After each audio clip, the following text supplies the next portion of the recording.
आइए शैलेश, आइए। मे I coming sir? Yes, आइए बैठिए। Thank you sir. शैलेश, अपने बारे में कुछ बताइए, आपकी एजुकेशन कैसी हुई, पूरा बताइए परिचय। जी सर, मैं उत्तर प्रदेश के देवरिया जिला का रहने वाला हूँ। मैंने हाई स्कूल इंटर की पढ़ाई जिला पंचायत इंटर कॉलेज लखीमपुर खीरी से की है, एवं एलएलबी की पढ़ाई संत विनोबा पीजी कॉलेज देवरिया से की है, जो कि दीनदयाल उपाध्याय गोरखपुर विश्वविद्यालय से संबंधित है। अच्छा, तो एलएलबी आपने कब पास कर लिया? सर एलएलबी मेरा 2018 का है, लेकिन सेशन लेट था, इसलिए 2019 में पास होके निकल थे। कोरोना को पहले ही हो गया था। जी सर, हाँ। 2019। जी 2019 से लेकर के आज तक अपने करियर के बारे में जरा बताइए। कंपटीशन करियर में क्या क्या आपने किया है? सर, 2019 के बाद में जैसे ही मैंने तैयारी आरंभ की, तब तक कोविड आ गया, तो काफी डिस्टर्ब रहा उसमें। लेकिन घर पे तैयारी को जारी रखा मैंने। उसके पश्चात फिर प्रयागराज आया, यहाँ पे फिर सेल्फ तैयारी शुरू की। प्रयागराज आना कैसे हुआ? सर प्रयागराज जैसे मेरे एक बड़े भैया थे, वो यहाँ पे रह करके तैयारी कर रहे थे, तो उनका मुझे मार्गदर्शन प्राप्त होता रहा, इसलिए मैं प्रयागराज आना ज्यादा पसंद किया, और प्रयागराज आकर के तब से तैयारी में है, और ये प्री अपने का देने का अवसर प्राप्त होता रहा। प्रयागराज कितना मदद आपको किया अब तक तैयारी में? जी प्रयागराज काफी मदद किया मुझे, क्योंकि प्रयागराज में एक चीज मैंने ये देखा है कि यहाँ हर एक चीज उपलब्ध है, वो भी इजी वे में। ये नहीं है कि कोई चीज यहाँ पे नहीं है। वो तो वस्तुएं आपको मदद की, किताबें आपको मदद की, मनुष्य लोग, मानव लोग भी तो आपकी कुछ मदद किए। जी कौन कौन? जी, जैसे मेरे सीनियर्स जो भैया थे, उन्होंने काफी मदद की। जो साथ में दोस्त लोग थे, फ्रेंड्स थे, उन्होंने भी काफी मदद की। फिर संस्थान में जैसे आए, उसके बाद जो साथी लोग मिलते रहे, इन्होंने भी काफी सपोर्ट किया है। अच्छा अच्छा। और डीएस जुडिशियल में कैसे आना हुआ था? जी सर। हाँ। सर ये संस्थान के बारे में मुझे एक मेरे दोस्त ने बताया था, तो सर उस बारे में मुझे भी ज्यादा जानकारी नहीं थी, उनको भी ज्यादा जानकारी नहीं थी। फिर यूट्यूब से मैंने सर्च किया, देखा डिटेल। उसके बाद सर फिर आपसे कांटेक्ट हुआ, फिर इस संस्थान तक मैं पहुंचा था। अच्छा अच्छा। चलिए, तो कानून की पढ़ाई में आपका इंटरेस्ट एलएलबी के दौरान या एलएलबी के पहले से? नहीं सर, जैसे मैं स्नातक जब कर रहा था, उसी समय ही कानून की पढ़ाई का शौक मेरे अंदर आया था। फिर मैं मुझे एलएलबी करना है, और आगे एपीओ जुडिशरी की तैयारी करनी है।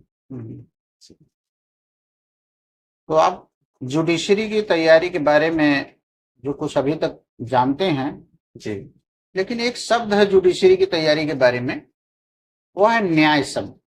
जी न्याय होना जरूरी है, जी लोगों के बीच न्याय होना जरूरी है। जी जब तक न्याय नहीं होगा, तब तक फिर अन्याय का पलड़ा भारी रहेगा। जी। क्या आप जानते हैं भारतीय संविधान में न्याय शब्द का प्रयोग कहाँ है?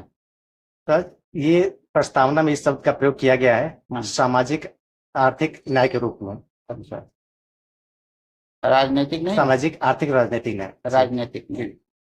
राजनीतिक न्याय का कोई उदाहरण बता सकते हैं? जी, जैसे सर कोई चुनाव होता है, जैसे प्रधानी का चुनाव होता है, सब किसी व्यक्ति को जिसने 21 साल की आयु पूरी कर ली है, वो चुनाव लड़ सकता है, या अन्य ऐसे चुनाव है, वो राजनीतिक न्याय है। मतलब किसी के साथ ऐसा नहीं है कि कोई व्यक्ति है इस आधार पर कि वह मतलब किसी विशेष आधार पर वो न्याय इस चीज से वंचित हो जाए, ऐसा नहीं है। कोई भी व्यक्ति चुनाव लड़ सकता है। कोई भी व्यक्ति हाँ चुनाव लड़ सकता है, उसमें भागीदार हो सकता है, राजनीतिक न्याय है। ये राजनीतिक न्याय। हाँ। ठीक। सभी विषय अच्छे लगते हैं? सब सभी अच्छे लगते हैं, लेकिन थोड़ा क्रिमिनल की तरफ रुझान अपेक्षा की ज्यादा रहता है। अच्छा। 3 क्रिमिनल लॉ बनाए गए सरकार के द्वारा, जी और उसमें काफी बदलाव किए गए। जी। क्या नाम है तीनों का? भारतीय न्याय संहिता 2023, भारतीय नागरिक सुरक्षा संहिता 2023, भारतीय साक्ष्य अधिनियम 2023। तो जो न्याय संहिता है, जी उसमें न्याय शब्द का प्रयोग किया गया है। जी तो सीआरपीसी थी, इसमें सुरक्षा शब्द का प्रयोग किया गया है, जी नागरिक सुरक्षा। जी जी। चोरी किसे कहते हैं? जी तो चोरी जैसे किसी व्यक्ति के कब्जे में से कोई चल संपत्ति बेईमानीपूर्ण आशय रखते हुए उसकी सम्मत के बिना हटाता है कोई व्यक्ति, तो वह चोरी का अपराध कहलाता है। संपत्ति होना चाहिए ना, जी संपत्ति होना चाहिए, चल संपत्ति होनी चाहिए। तो फिर क्यों लोग कहते हैं उनके इज्जत की चोरी हो गई? इज्जत चल संपत्ति तो है नहीं। नहीं सर, इज्जत कोई चल संपत्ति नहीं है, चोरी केवल और केवल चल संपत्ति के अगेंस्ट ही हो सकती है। हाँ जी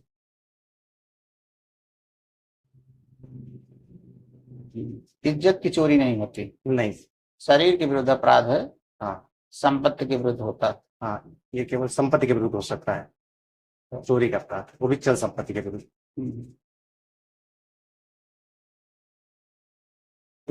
अगर कोई व्यक्ति ऑपरेशन थिएटर में जाने से पहले बेहोश किया जाता है,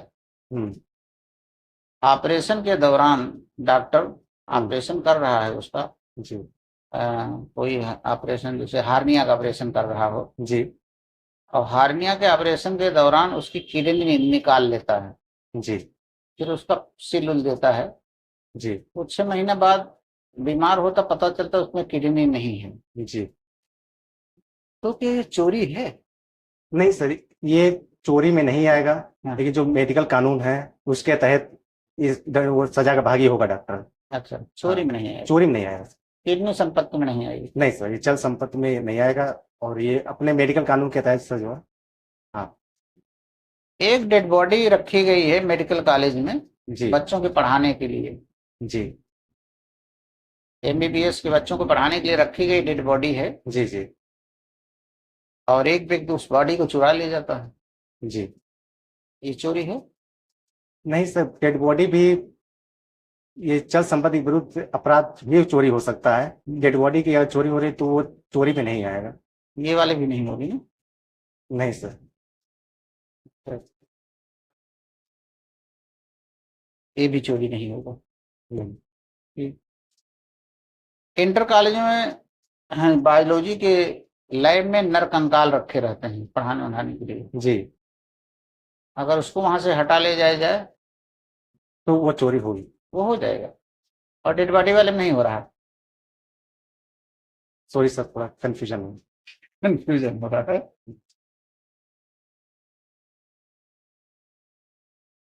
ठीक है, कोई बात नहीं।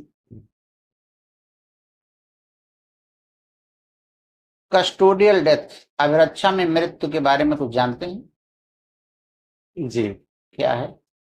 जैसे जब पुलिस अधिकारी किसी अभियुक्त को ये अभिरक्षा में लेती है, या तो वो पुलिस अभिरक्षा में हो और उस दौरान किसी व्यक्ति की या किसी महिला की मृत्यु हो जाती है, उसे ही अभिरक्षा में मृत्यु कहते हैं। प्रयागराज में कुछ हुआ था ऐसा कभी? जी, ये अतीक अहमद का जो कांड हुआ था, वो उस समय पुलिस कस्टडी में थे, उस समय दौरान उनकी जो हत्या हो गई थी, वो अभिरक्षा में मृत्यु कहेंगे उसे।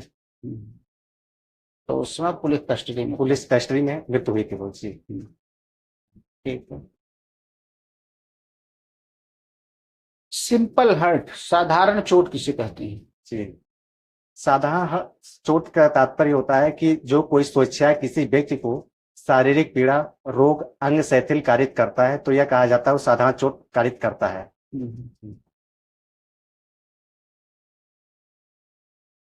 साधारण चोट हो गई। हाँ, जैसे उदाहरण देकर समझा सर, जैसे ए एवं बी के बीच कोई झगड़ा हो जाता है और ए बी को स्वेच्छा एक मुक्का मार देता है, जिससे बी को शारीरिक पीड़ा होती है, ये कहा जाएगा, माना जाएगा कि उसको उपहत कारित किया है वो। एक छोटे बच्चे को जी, एक बड़ा बच्चा खिला रहा है जी, और उसके गाल को काट लिया, जी, दांत उसका उसके गाल पे कट गया, जी, ये सिंपल हर्ट है कि ग्रीवियस हर्ट है या कुछ नहीं? नहीं सर, ये अपराध तो नहीं है, अगर क्योंकि उसने ये काम स्वेच्छा से नहीं किया है, ये तो बस अरे स्वेच्छा उसके अगर गाल को जो काटा स्वेच्छा से नहीं, नहीं। अगर जानबूझ के काटा है, अगर बाई चांस गलत इरादे से, अच्छा, तब अनजान में गाल कटता है क्या? जैसे अगर प्रेम बस काट, जैसे उसको खिलाने के दौरान अगर कट गया है, तब ये तो नहीं कोई अपराध होगा, नहीं, लेकिन खिलाने के दौरान कैसे? जी, जैसे कैसे खिलाने के दौरान मतलब? बच्चे को गोद में लेके उसके गाल को काट लिया, जी या तो ये खड़े बच्चे को काट लिया गाल को, जी जी तो ये जो गाल कटा है, ये सिंपल हर्ट है कि ग्रीवियस हर्ट? सिंपल हर्ट में आएगी, ये सिंपल हर्ट नहीं हो। सिंपल हर्ट में आएगी। ये तो आपने कहा अपराध हाँ, नहीं होगा। नहीं नहीं, सिंपल हर्ट आएगी। सिंपल हर्ट है। वो स्वेच्छा कर रहा है तो आए, स्वेच्छा ही कर रहा है, वो सोचा तो स्वेच्छा है। ही कर रहा है। इसमें क्या अस्वेच्छा भी दिखाई जा सकती है? जी जी, नहीं नहीं, गाल काटना मतलब जानबूझ कर। जानबूझ कर काटा। क्या कोई कंडीशन बन सकती है ये ग्रीवियस हर्ट में चला जाए? जी बिल्कुल बन सकती है, यदि वही उसका वो कान काट ले या उसकी आंख को चोट पहुंचा दे, इस तरह से वो अंधा हो जाए, तो वो ग्रेवियस हर्ट में चला जाएगा। मतलब कान काट ले, उसका कान उसके मुंह में आ जाए। जी मतलब हाँ, इस तरह से ऐसी, या कोई आंख में ऐसा कुछ कर दे इस तरह, या कोई अंग उसका अंग विच्छेद कर देता है, ये बात हुई ऐसी दशा में। कि जैसे एक चोर बाली नहीं निकाल पाए तो कान काट के ले लिया पूरा, जी हाँ, मुंह में ही बाली। हाँ पूरा कहानी निकल गया तो ये गंभीर उपाधि में आ जाएगा। अब ये गंभीर उपहत वाला। हाँ, ये गंभीर उपाधि। ये हुआ सही उदाहरण। ठीक है। पर्यावरण प्रदूषण, एनवायरमेंटल पर्यावरण प्रदूषण को रोकने के लिए इंडियन पेनल कोड में कोई प्रावधान है? जी बिल्कुल प्रावधान है, जैसे धारा 277 है, 278 है, इसमें से प्रावधान किया गया है। हाँ, 277 के तहत जल प्रदूषण जो है वो दंडनीय है, 278 के तहत वायु प्रदूषण को दंडनीय बनाया गया है। जी, सीआरपीसी में भी है? जी सर, सीआरपीसी में प्रोविजन है। हाँ, लोक उपताप से संबंधित प्रोविजन है। ठीक है। आपने शादी किया? अभी नहीं सर। ठीक। अगर आपकी शादी हो जाती है जी और आपकी पत्नी आपके बजाय किसी दूसरे के यहाँ बार बार जाकर के रहती हैं जी और उनसे संबंध भी बनाती हैं, जी और उसके बाद आप मना करते हैं, तो आपके ऊपर 125 एविडेंस का सूट ला देती हैं, एप्लीकेशन दे देती हैं जी जी कि आप हमें मेंटेनेंस दीजिए, जी जी मेंटेनेंस दीजिए। हाँ हाँ, अब इस मेंटेनेंस के एप्लीकेशन में हम्म। आप अपना क्या बचाव लेंगे? सर ऐसा करके वो एक तरह से जारता का अपराध कर रही है, हालांकि जारता को तो असंवैधानिक बना दिया गया है, लेकिन सर वो तलाक का तो आधार है ही, तो ऐसी दशा में सर हम उसका आधार का प्रयोग करते हुए तलाक लेना ज्यादा पसंद करेंगे, अरे, अगर वो ऐसी कंडीशन में रह रही है तो। तलाक ले करके क्या आप 125 से बच जाएंगे? मेंटेनेंस तो तब भी देना पड़ता है ना। जी फायदा क्या? पत्नी से तलाक भी आपने ले लिया है और फिर मेंटेनेंस तब भी देना पड़ रहा है। अब तो और ज्यादा उत्पात मचाएगी। एक बार सब मिल के उससे बात करेंगे, समझाएंगे, अगर ठीक है, अगर मान जाती है तो सही है, या तो फिर सर कोई अन्य रास्ता जो उचित होगा उसको अपनाया जाएगा।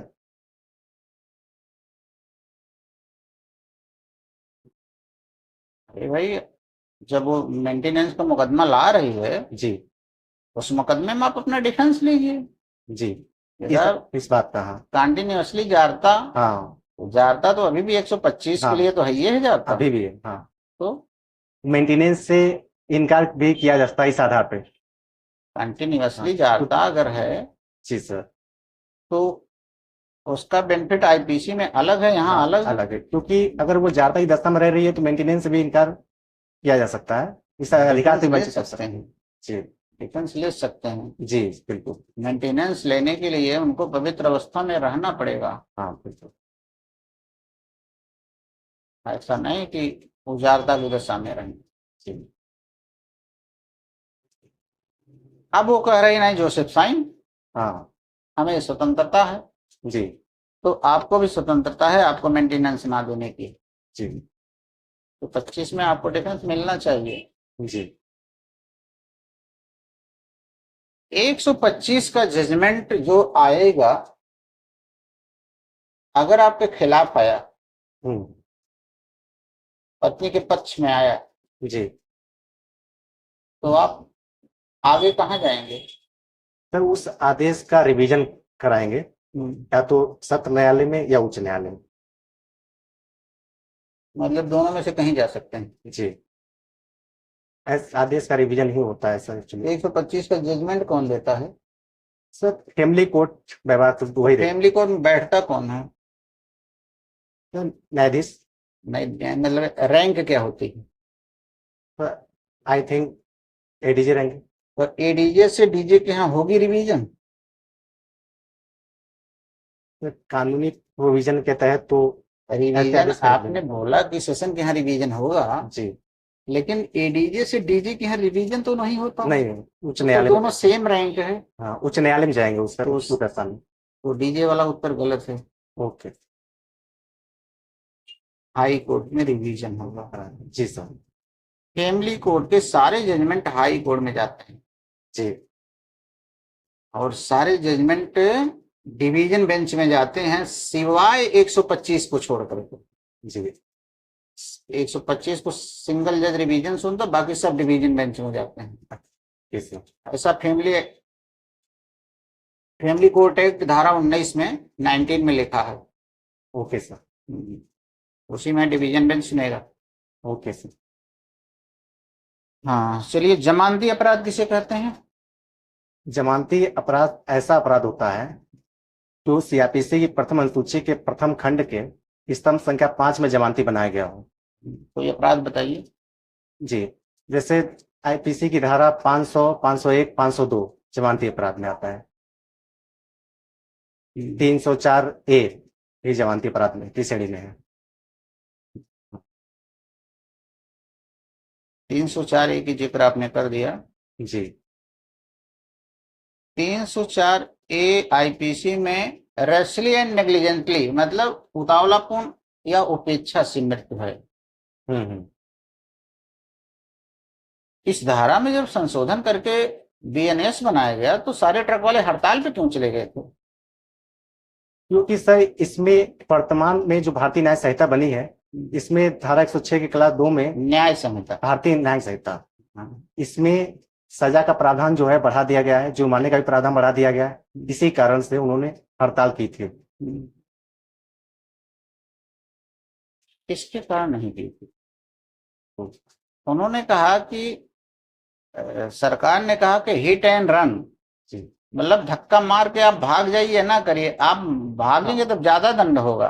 हाँ, हिट एंड रन केस। हाँ, हिट एंड रन केस, और सजा ज्यादा हो जाएगी आपकी, और वहां खड़े रहेंगे तो पब्लिक मार देगी। जी वही तो। मुझे पूरा उत्तर हाँ, बताओ।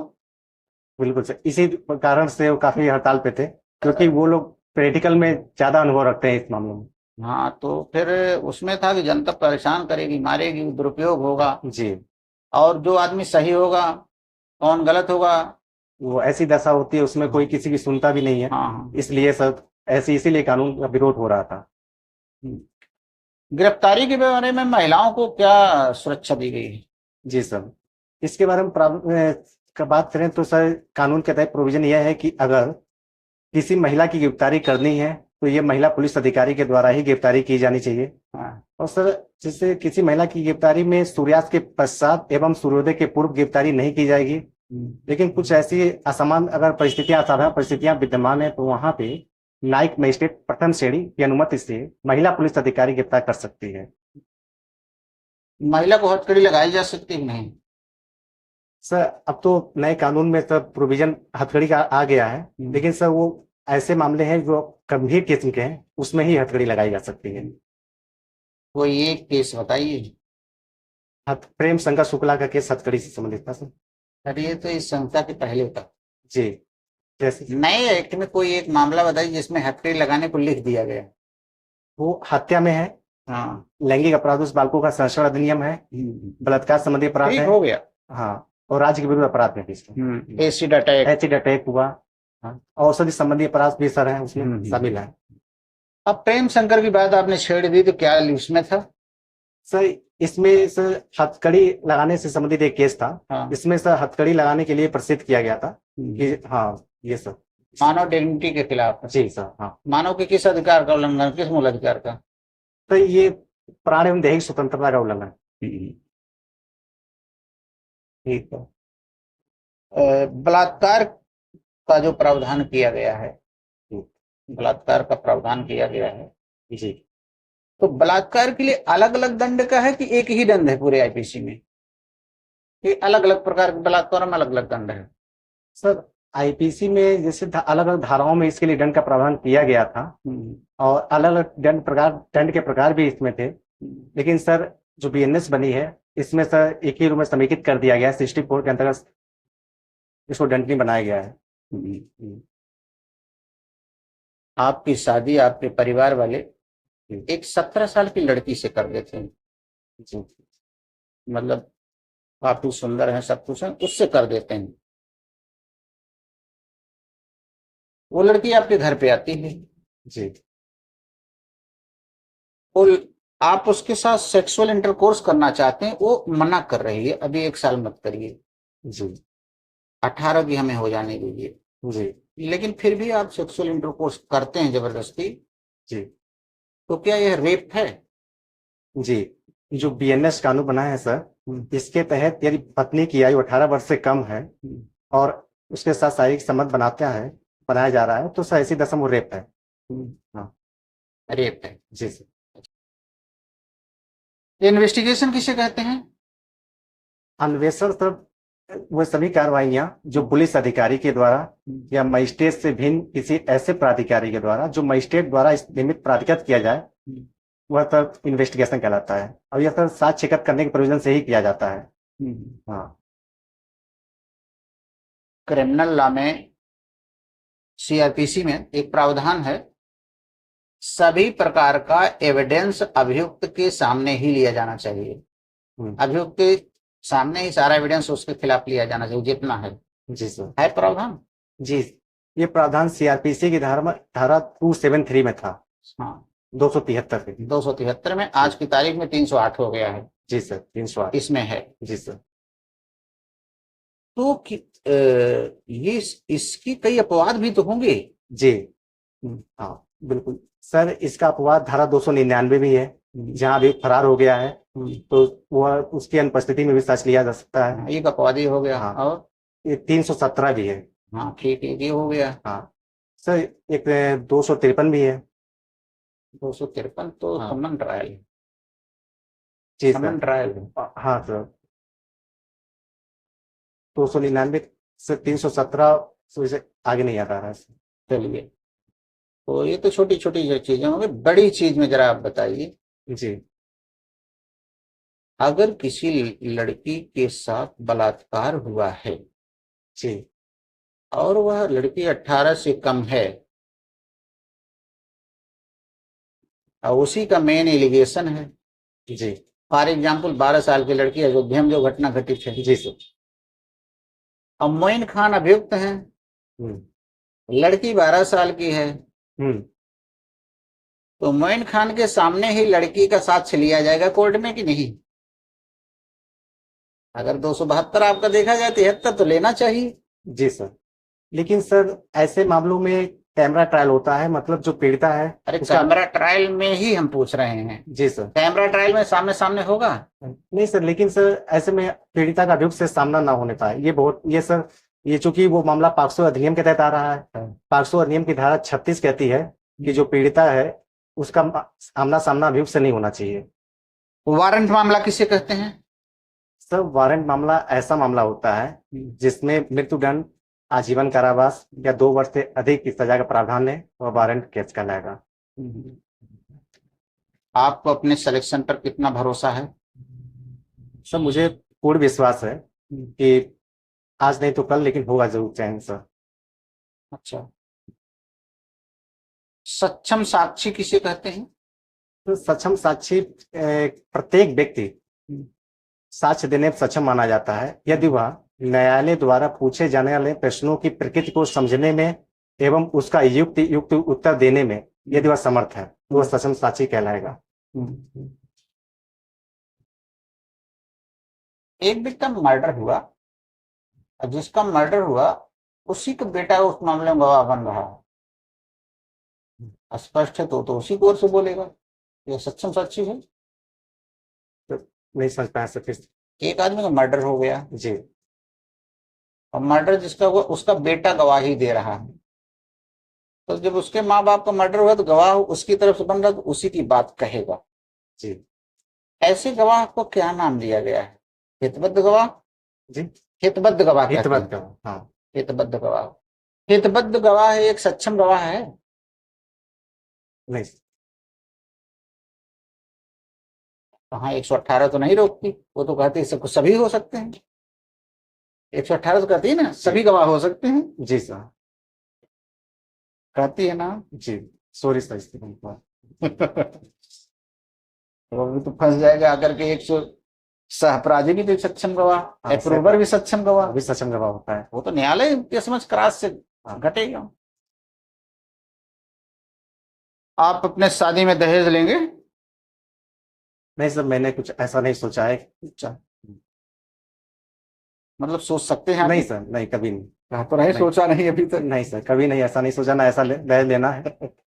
भाषा जो आपने यूज किया इससे लग रहा है कुछ गुंजाइश है। नहीं सर क्या?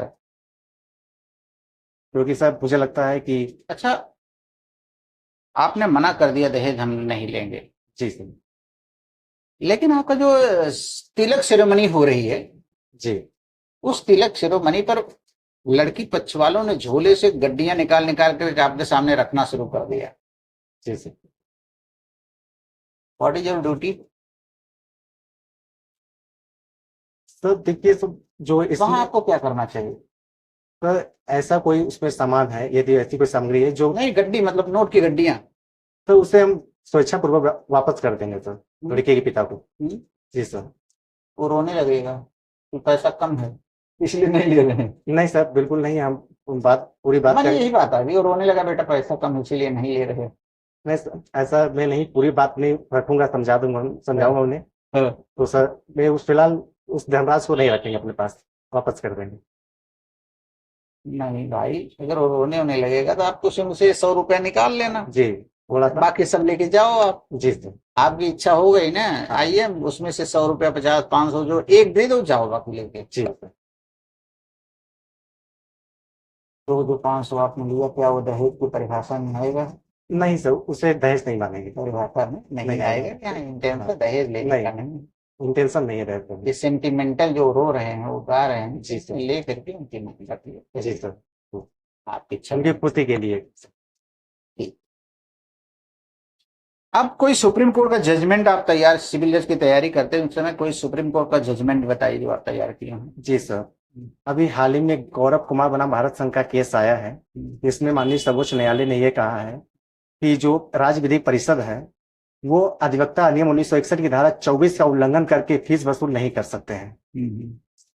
तो सिविल जज की तैयारी में एपीओ सिविल जज वालों को अपनी परीक्षा में कहीं लिखने की उसकी आवश्यकता है? कोई लिखने वाले केस है जो परीक्षा में लिखें, जी इंटरव्यू ये देखें जी तो परीक्षा में उसका यूज करें।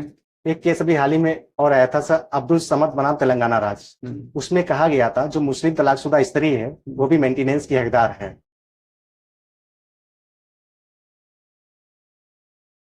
इद्दत काल के बाद तक? जी इद्दत काल के बाद तक। हाँ तो पूरा बताइए ना। जी वो इद्दत काल के बाद तक मेंटेनेंस की हकदार होगी।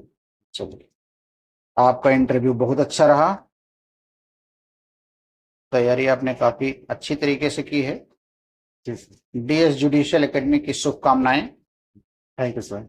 जल्दी से जल्दी आपका सिलेक्शन हो। Thank you sir.